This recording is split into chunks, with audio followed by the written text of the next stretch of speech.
को लाके क्या करूंगी? मेरे भैया तो हाँ बोलिए, क्या तुम्हारे भैया है तो क्या करेंगे? तुम क्या करेंगे? क्या करना क्या? मैंने इसके बाद जो तमाशा किया वही मैंने आपके पास के सर को वीडियो डाला। वंदे मातरम बोलना पड़ेगा। आपको किसने आके फोर्स किया? जी बोलिए, करो क्या? आपको किसने फोर्स किया? क्या कर रहे हैं आप लोग? इस मिट्टी का खा के इस मिट्टी में रहना पड़ेगा। आपके पास कोई पर्सनली आया आपको बोलने के लिए? अगर बोला भी होगा तो आपको पर्सनली नहीं बोला है। पर्सनल मन मना लगा तुला। ओके,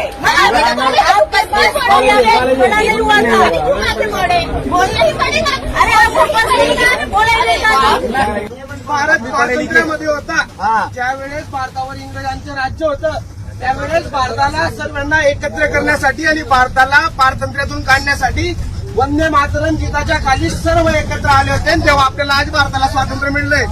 आज जर महिला ट्रेनमध्ये प्रवास करत असतील, आज जर आपण इथं व्हिडिओ काढतोय, आज जर आपण इथं मोबाईल वापरतोय, कशामुळे वापरतोय तर आपल्या पूर्वजांनी सुनलो पहिले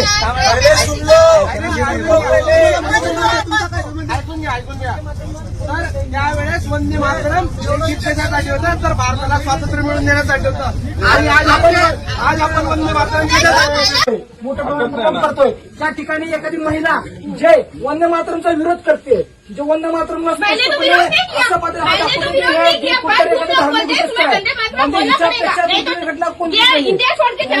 अर्थ असा आहे की त्या महिलेच्या मनामध्ये कितीपट नफरत भरली आहे देशाप्रती। त्या महिलेला देशाप्रतीची नफरत पुढे दिसते।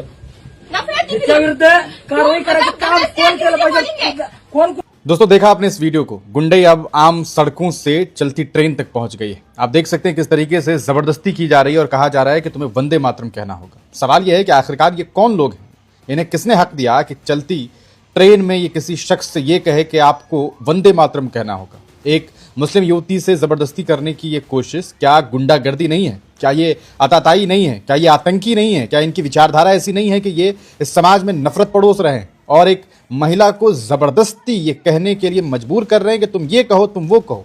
क्या इस देश के लोकतांत्रिक निज़ाम पर इनको भरोसा नहीं है? क्या इस मुल्क के लोकतांत्रिक व्यवस्था ने मुसलमानों को यह हक नहीं दिया कि वो अपने हिसाब से अपने धर्म को माने? क्या उन्हें इस चीज़ का हक है या नहीं है? ये सवाल। अगर उन्हें हक है तो फिर ये कौन लोग हैं जिन्हें इस चीज़ का हक दिया गया कि ये चलती ट्रेन में किसी से वंदे मातरम कहलवाए?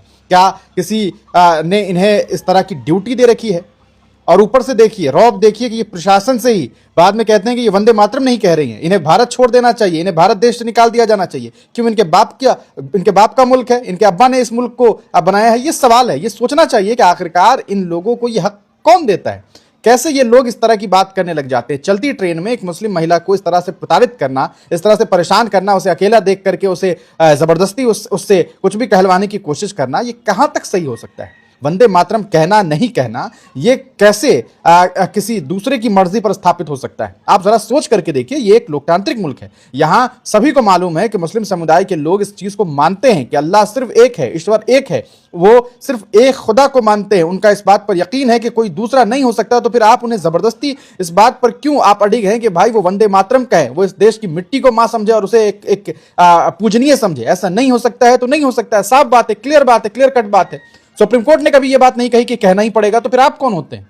जब भारत का लोकतांत्रिक व्यवस्था, भारत का संविधान, भारत का जो कॉन्स्टिट्यूशन है, जब वहां कोई दिक्कत नहीं है तो फिर आप कौन होते हैं? आपको किसने यह हक दिया? मतलब हर फील्ड में गुंडागर्दी, कोई वंदे मातरम कहलवाने के लिए गुंडागर्दी कह रहा है, कोई सड़कों पर जो है कीले फेंक रहा है, कोई कांटे लगा रहा है, गाड़ियों को देखने को मिल रहा है कि गाड़ियां पलट रही है इसलिए कि भाई उसमें बीफ है या नहीं है। ये जांच पड़ताल करने वाले ये कौन होते हैं? क्या यहाँ पुलिस प्रशासन नहीं रह गई? क्या आर्मी नहीं रह गया? क्या सिक्योरिटी नाम की कोई चीज नहीं है? क्या गृह मंत्रालय काम नहीं कर रहा? होम मिनिस्ट्री नहीं है?